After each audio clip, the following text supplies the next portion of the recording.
Hari pemungutan suara Pilkada serentak 9 Desember kemarin berjalan relatif lancar meski menyisakan sejumlah catatan. Di antaranya temuan Bawaslu mengenai petugas KPPS yang positif namun masih berada di TPS dan sejumlah pelanggaran protokol kesehatan lainnya. Lalu bagaimana evaluasi pelaksanaan protokol kesehatan pada saat pemungutan suara Pilkada? Kita akan membahasnya dan evaluasi pelaksanaan Pilkada serentak ini yang berlangsung di tengah pandemi bersama dengan Komisioner KPU Idewa Kadawiarsaraka Sandi, kemudian anggota Bawaslu Rahmat Bagja dan epidemiolog UI Pandu Riono. Selamat malam Bapak-Bapak. Malam, Mbak. Selamat malam, Mbak. KPU dan Bawaslu sangat sibuk sejak kemarin. Terima kasih sudah meluangkan waktu untuk berbicara mengenai hal yang sangat penting. Dalam kondisi pandemi kali ini saya ke Pak Bagja terlebih dahulu. Kemarin sempat disebutkan adanya temuan petugas KPPS yang positif tapi masih berada di TPS. Perkembangannya hingga saat ini seperti apa, Pak? Itu masuk dalam catatan khusus dalam kejadian di TPS, sehingga kemudian nanti kita akan rekomendasikan kepada KPU untuk tidak terjadi lagi kejadian-kejadian seperti ini. Dan kemudian juga yang teman-teman yang positif ini harus sudah diisolasi. Secara detail seperti apa Pak Bagja? Apakah mereka memang tidak mengetahui mereka positif datang ke TPS atau mereka sudah tahu tapi tetap datang ke TPS? Sudah tahu tapi tetap datang ke TPS. Dan ini jadi catatan bagi kami sih.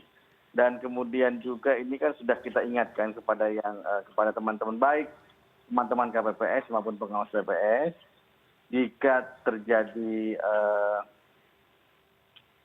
positif ataupun reaktif terhadap rapid bisa diisolasi. Dan kemudian bisa dicari penggantinya. Nah inilah PR-PR kami sebagai penyelenggara dan kemungkinan kita harus cek juga apakah memang sudah dicari penggantinya pada saat itu. Jumlahnya Pak secara real hingga saat ini yang terdata berapa Pak petugas KPPS yang teridentifikasi positif dan masih bertugas? Sebentar Mbak ya, belum sebentar. Oke. Sambil menunggu Pak Bagja melihat data, saya boleh ke KPU terlebih dahulu, ke Pak Dewa. Pak Dewa, adanya temuan petugas KPPS yang berada di TPS berpotensi beresiko menularkan virus COVID-19. Apakah ada tindak lanjut tracing? Apakah KPU mendorong arah ke sana? Baik, terima kasih Mbak Elvira, Pak Bagja yang saya hormati, Pak Pandu. Jadi begini, pertama saya berbicara soal aturan ya. Kami telah mengatur baik dalam peraturan KPU maupun di dalam surat kami ya, yang kami tujukan sebelum pemungutan dan perhitungan suara itu sudah kami kirimkan ke daerah gitu. Nah pada prinsipnya terhadap petugas KPPS ya itu tentu ya yang positif COVID tidak diperkenankan untuk melaksanakan tugas. Nah memang ada ya petugas yang hasil rapidnya reaktif, tetapi kemudian dilanjutkan dengan swab ya, dengan swab gitu. Nah mungkin nanti Pak Bagja ya dari hasil pengawasan Bawaslu bisa menjelaskan di TPS mana saja kejadiannya itu terjadi dan bagaimana rekan kami ya jajaran di pengawas TPS itu mengetahuinya ya apakah melakukan tracing ke lembaga atau instansi yang melakukan pengetesan ya, atau bagaimana gitu. Nah ini jadi menurut saya sangat penting ya karena jika ini terjadi tentu perlu tindak lanjut ya. Saya sepakat mungkin nanti Pak Pandu bisa menambahkan untuk mencegah ya situasi yang tidak kita inginkan ya. Namun demikian kami juga mendapat laporan ya dari sejumlah daerah. Jadi di suatu daerah ya kalau tidak salah di Provinsi Sulawesi Utara ya itu ada juga petugas pengawas TPS ya yang positif dan kemudian ditarik gitu ya. Jadi upaya-upaya itu sudah berjalan sebetulnya di lapangan. Nah, jadi nanti tentu setelah ini kami bisa berkoordinasi antara KPU dengan Bawaslu jika memang itu terjadi di mana ya dan bagaimana perkembangan aturan kami dan upaya-upaya kami itu sudah dilakukan ya. Bahkan kami sudah mengatur dari 7 jumlah petugas TPS itu, KPPS itu ya, jika ada yang berhalangan karena positif COVID itu dilarang bertugas dengan 5 orang masih bisa dilakukan. Itu sudah diatur dan jika masih kurang hari H itu bisa dibantu oleh PPS atau PPK yang mengkoordinasikan di lapangan. Nah, terhadap hal ini tentu kami perlu ya pelajari lebih lanjut untuk bisa mengambil langkah-langkah dalam waktu dekat ini. Saya demikian, Mbak Elvira, terima kasih. Baik, Pak Dewa, jika kemudian kita berharap tidak, tapi jika ada petugas KPPS, yaitu penyelenggara ad hoc yang berada di bawah KPU, terpapar COVID-19 pasca menjalankan tugas pada saat proses pemungutan suara kemarin, apakah kemudian tindak lanjutnya ini berada di bawah tanggung jawab KPU? Atau seperti apa, Pak? Karena beberapa kasus pemilu sebelumnya kita tahu bagaimana rentannya petugas KPPS ini. Ya baik, begini Mbak, kami sebetulnya sudah sangat intensif berkoordinasi dengan Satgas ya, baik di pusat maupun di daerah. Bahkan alternatif mitigasinya juga sudah disiapkan ya. Saya ikut langsung ya berkoordinasi, baik melalui rapat-rapat melalui media daring maupun dalam beberapa kesempatan saya hadir langsung ya, sambil juga melakukan sosialisasi begitu. Nah, tentu ya KPU bertanggung jawab dalam fungsi koordinasi. Tetapi tentu di tingkat penanganan ya tentu ada Satgas Covid di masing-masing daerah, ada juga dinas kesehatan dan pihak rumah sakit yang telah dimanage sedemikian rupa oleh pemerintah begitu ya. Nah, hari ini memang kami standby di kantor, saya baru saja pulang ya.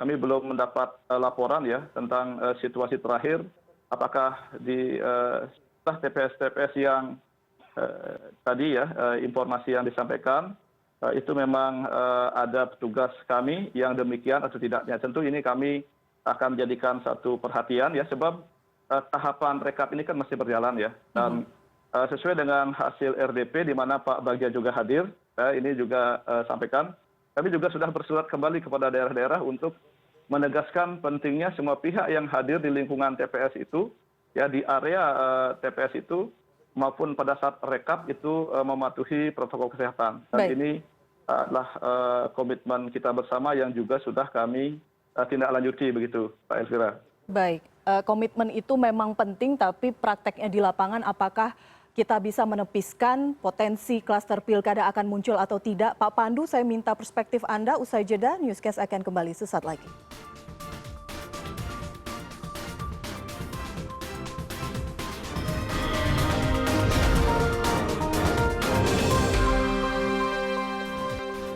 Terima kasih Anda masih bersama kami. Saya ke Pak Pandu. Sekarang menyambung apa yang saya tanya sebelum jeda tadi, Pak Pandu.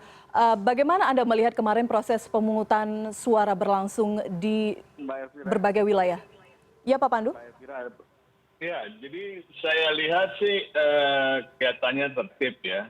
Dalam pengertian bahwa ini yang dari TV saja, yang dari berita, tapi saya mendengar kok ada juga masalah-masalah seperti petugas TPS yang terinfeksi masih bertugas. Ya. Ini menurut saya sangat berisiko sekali, dan juga banyak kegiatan-kegiatan setelah perhitungan banyak yang gembira sekali gitu kan. Kadang-kadang ini kan pilkada ini kan kegiatannya kan sejak awal terus sampai sekarang dan masih terus berlangsung nih sampai nanti pelantikan gitu. Jadi banyak sekali kegiatan-kegiatan yang menurut saya masih potensial untuk meningkatkan risiko penularan. Seharusnya tetap waspada dalam situasi seperti ini. Pelaksanaan kemarin menurut Anda sudah menunjukkan semangat kewaspadaan itu atau tidak? Ya, saya kira kalau saya apresiasi dengan teman-teman petugas TPS ya, semua dari pihak KPU, dan itu kelihatannya berusaha dan tertib kelihatannya. Dan ini yang menurut saya dalam suasana yang era pandemi ini ternyata teman-teman dari petugas KPU sudah menunjukkan sikap yang tanggung jawab gitu. Jadi walaupun hanya beberapa laporan belum semuanya gitu bisa seperti itu. Baik, berarti ada apresiasi bagi penyelenggara pemilu di sana. Saya ke Pak Bagja terlebih dahulu untuk melanjutkan jumlah datanya, Pak. Apakah sudah bisa dipastikan? Sudah, Mbak, 1.172 TPS.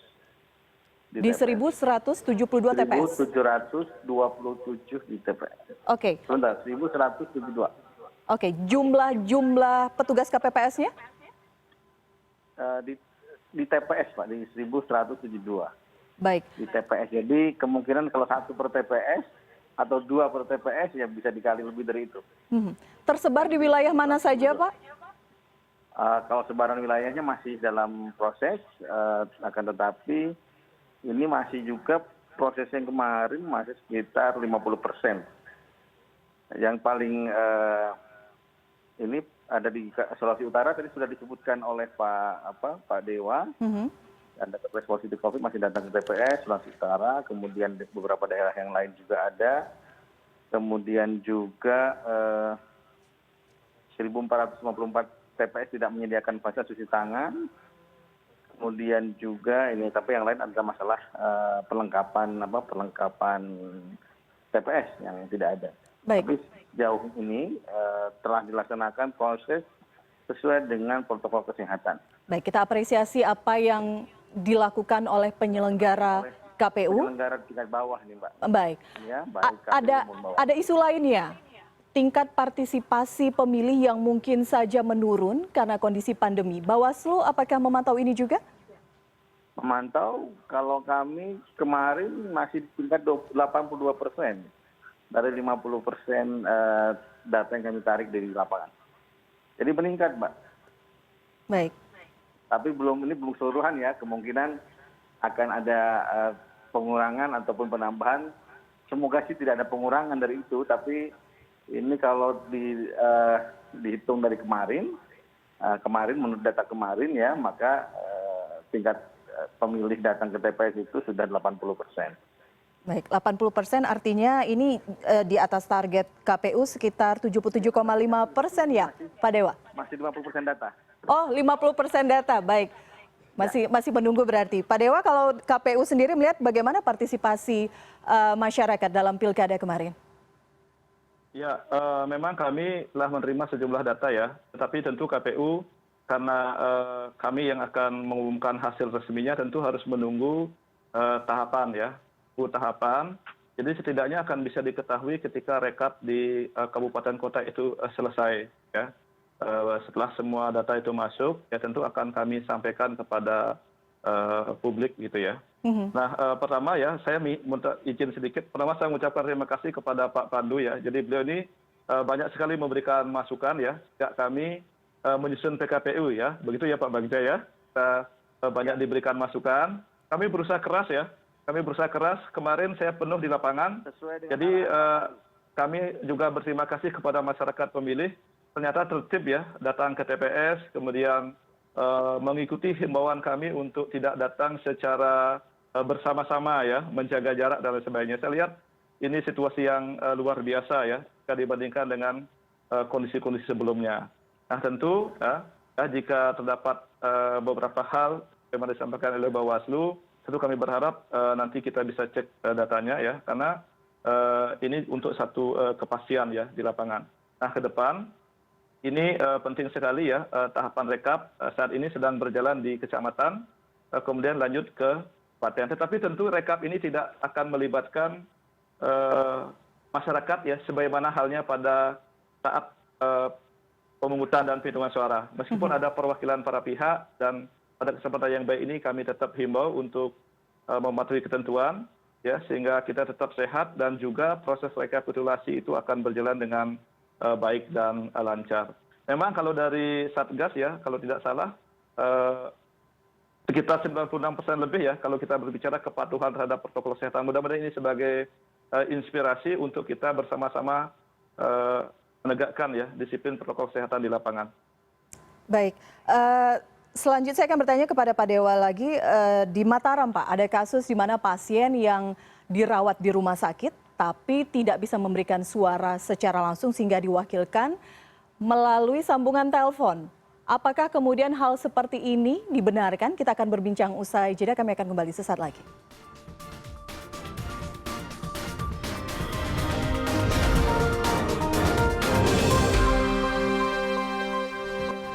Kita lanjutkan newscast, saya ke Pak Dewa lagi. Pak Dewa, di Mataram, Rumah Sakit Umum Daerah Kota Mataram, ada pasien yang dirawat di sana tidak bisa menggunakan hak pilih secara langsung sehingga sistemnya diwakilkan melalui sambungan telepon, disampaikan kepada petugas KPU yang kemudian melakukan pencoblosan. Apakah hal seperti ini bisa dibenarkan dalam proses pemungutan suara? Begini ya, Mbak, pada prinsipnya tentu pertama perlindungan terhadap hak pilih itu adalah hal yang prinsip karena itu adalah hak konstitusional warga negara. Itu yang pertama. Kemudian yang kedua, KPU berkomitmen untuk memberikan pelayanan pada pasien ya yang dirawat di rumah sakit. Nah tentu ada mekanisme di situ ya.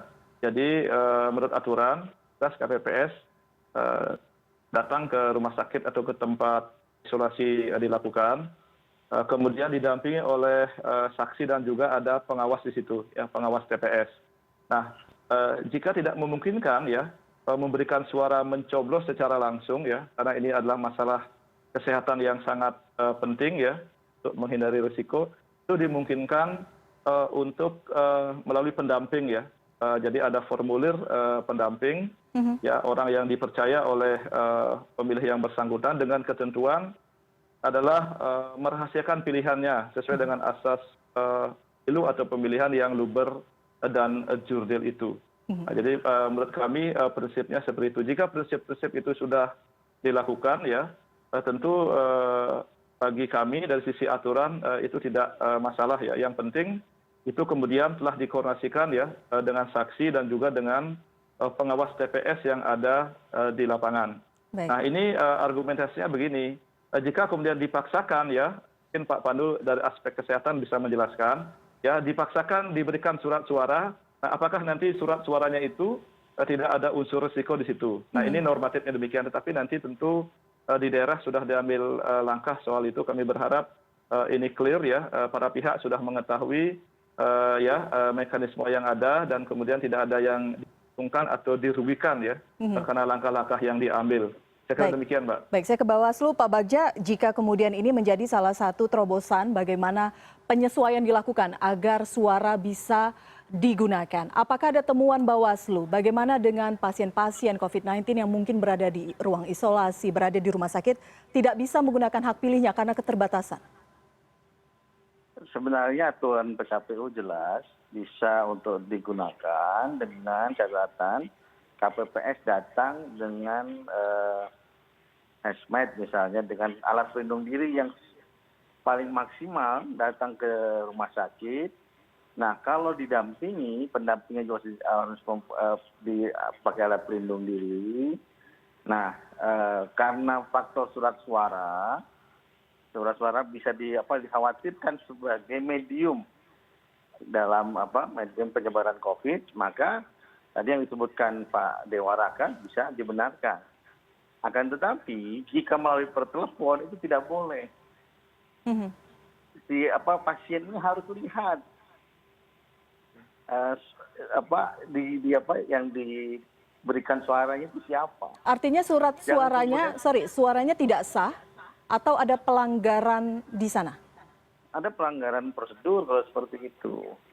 Karena tidak harus dilihat oleh si yang bersangkutan. Misalnya dicoblos oleh pendamping ya, kalau diperlihatkan, memang tidak boleh dipegang misalnya kalau dengan peraturan dengan protokol kesehatan misalnya ya, keberatan teman-teman RSUD kan sehari sebelum pemungutan suara teman-teman RSUD ada yang keberatan terhadap hal ini ya. Kemudian ada kebijakan mungkin teman-teman KPU. Nah, tapi dengan catatan menurut Bawaslu ya tetap harus disaksikan. Karena kalau tidak disaksikan hanya per telepon itu langsung umum bebas rahasianya tidak ada. Rahasianya boleh lah, harus dirahasiakan pendamping ya, tapi dia sudah langsung. Jadi harus ditampilkan. Ya, tampilkan coblos oleh pendampingnya ya. Lalu kemudian ini. Dan ini kami punya kejadian juga pelanggaran ini. Misalnya ada yang kena stroke, kemarin ada yang kena stroke di salah satu daerah, KPPS datang, ada 2 orang anaknya tidak ada di tempat, ditelepon oleh yang bersangkutan, yang pasien stroke ini, kemudian dicobloskan surat suara dilihat oleh KPPS. Padahal ini pelanggaran jelas ini. Nah inilah yang kemudian jadi permasalahan. Oke, semoga ini juga menjadi catatan bagi Bawaslu. Waktu kita sangat tipis sekali, saya beralih ke Pak Pandu. Pak Pandu, apa yang terjadi kemarin pesta demokrasi luar biasa di 270 wilayah di Indonesia? Apakah ini kemudian bisa menjadi tolak ukur bahwa sebenarnya masyarakat kita taat dengan protokol kesehatan? Ya, saya kira kalau lihat kemarin itu ternyata bisa ya. Jadi petugas TPS, petugas KPU itu sudah berusaha mengikuti apa yang dianjurkan. Dan tentunya ini harus diikuti terus sampai prosesnya selesai, karena ini belum selesai gitu kan. Walaupun dalam proses kampanye dan sebagainya itu dari laporan Bawaslu banyak terjadi pelanggaran gitu kan. Mudah-mudahan kan ini suatu peristiwa yang sangat luar biasa menurut saya dan tidak mudah dan cukup mahal menurut saya, dan ini yang perlu kita sikapi bersama bahwa bukan hanya petugas KPU saja tapi semua paslon masyarakat itu ternyata bisa disiplin. Oke, singkat saja 1 menit Pak Dewa, karena proses masih akan panjang, rekapitulasi masih berlangsung. Pada saat penetapan pasangan terpilih, mungkin saja ini menimbulkan euforia begitu. Bagaimana KPU mengawal proses ini sehingga protokol kesehatan memang menjadi skala prioritas? Ya tentu kami pertama memberikan himbauan ya, menjelaskan aturannya dan tetap berkoordinasi. Saya kira koordinasi antara KPU, Bawaslu, dan juga termasuk dengan aparat keamanan ya, kepolisian begitu ya, dinas kesehatan itu ya, masuk Satgas juga sangat penting. Dan masukan-masukan dari para ahli seperti Pak Pandu ini tetap kami harapkan ya untuk memastikan seluruh tahapan ini berjalan dengan baik sampai selesai begitu. Terima kasih. Baik, Pak Dewa, Pak Bagja, Pak Pandu, terima kasih sudah berbagi perspektif bersama kami. Malam hari ini kita harapkan pesta demokrasi ini berjalan dengan lancar dan tidak menimbulkan klaster pilkada. Selamat malam. Amin. Amin ya Pak. Selamat malam. CNN Indonesia Newscast akan segera kembali dengan beragam informasi lainnya. Tetaplah bersama kami.